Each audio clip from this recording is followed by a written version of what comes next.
घर पर शत्रु भी आ जाए, परपुट में तुम्हें गाली देने वाला भी तुम्हारे घर आ जाए, तो उसे प्रेम से बुला लिया, उसको ऊंचे बिठाना, आप थोड़ा देर नीचे बैठ गए, कोई फर्क नहीं पड़ता।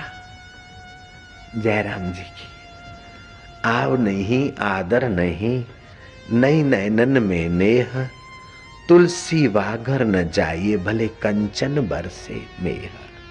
मेहमानों को आपकी संपदा, आपका वैभव, आपका फर्नीचर और आपकी बातें अहंकार वाली, उससे मेहमान को संतोष नहीं होता है। उस सुनने को नहीं आता, सुनाने को आता है। प्रभावित होने को नहीं आता है, प्रभावित करने को आता है। जयराम जी की श्री राम के पास भी कोई आता तो रामचंद्र जी बात उसकी तब तक सुनते रहते जब तक वो किसी की निंदा नहीं करता, हानि नहीं करता अपनी या किसी की, तब तक सुनते, नहीं तो युक्ति से उसकी बात घुमा देते। अरे चुप रहे भाई, ऐसा कभी नहीं कहते। श्री रामचंद्र जी बोलते तो मानो मधु टपकता है, सार गर्भित बोलते थे, सांत्वना प्रद बोलते थे।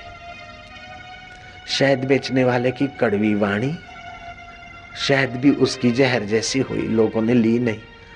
और मिर्च बेचने वाले की मीठी वाणी से लोगों ने मिर्च खरीद लिए, आचार के लिए ही काम आएंगे, आदमी बढ़िया है, ले लो इससे मिर्च।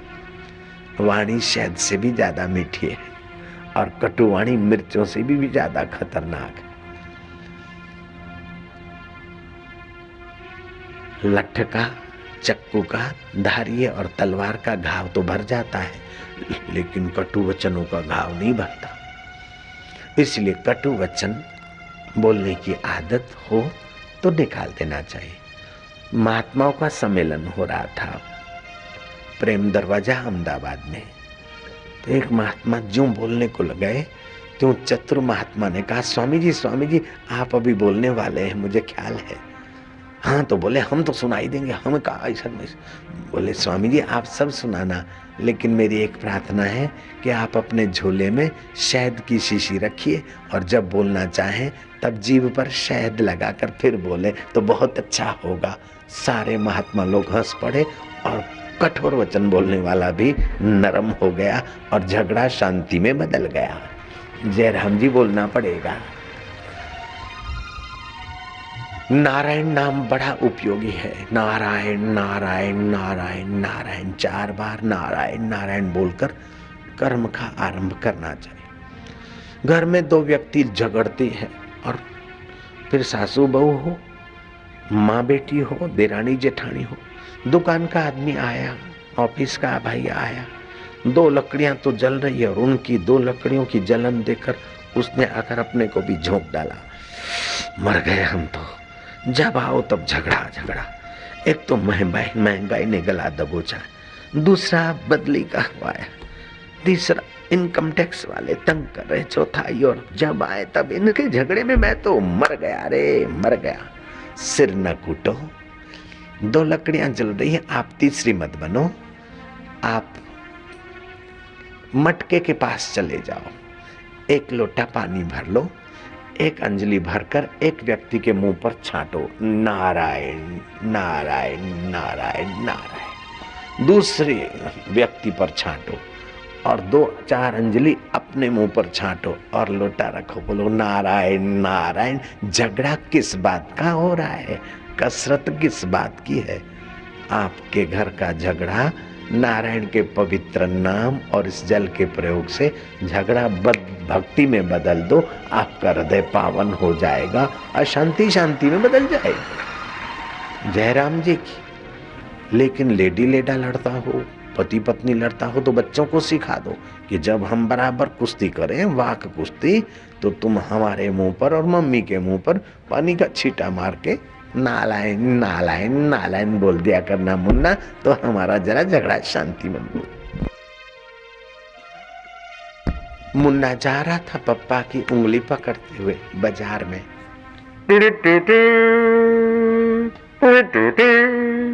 बैंड बाजे। पापा ये क्या है? बोले बेटा ये बारात है। बोले बारात क्यों है? बोले बेटा वो दुल्हा के 7 लोग हैं इसलिए बारात है। बोले पापा ये दुल्हा क्यों है? बोले वो शादी करने जाता है। शादी क्यों करता है? बोले बेटा उम्र लायक हुआ है, घर घर में शादी होती है, उम्र लायक बच्चे बच्चे होती है तो पिताजी अपने घर में शादी होती है? बोले हाँ अपने घर में शादी हो गई। बोले अपने घर में भी शादी हो गई? बोले हो गई। कब हुई? बोले 6 साल हो गए बेटा। तो पापा किसने शादी की? बोले मैंने शादी की। झटका मारा उंगली का, तुमने शादी की? बोले हाँ बेटा मैं भी दूल्हा बना था। ये दूल्हा तो गरीब लग रहा है, बैंड बाजे वाले 6-8 हैं, मेरे तो 16 थे, और रोशनीदान इनके 8 है, मेरे तो 15 थे। ये तो थोड़ा सा फटाकड़ी फोड़ता, मैं तो फटाकड़े फोड़वाए थे। पापा तुमने शादी की थी? बोले हाँ। फिर लड़का रुका, पापा किसके साथ शादी की थी? बोले तेरी मम्मी के साथ। लड़के ने झटका मार के हाथ छोड़ दिया कि क्या घर में ही शादी कर ली, तुमको शर्म नहीं आई? जयराम जी की घर में ही शादी कर ली, शर्म नहीं आई तुमको? लड़का भागा दौड़ता दौड़ता माँ की गोद में जंप मार के बैठ गया।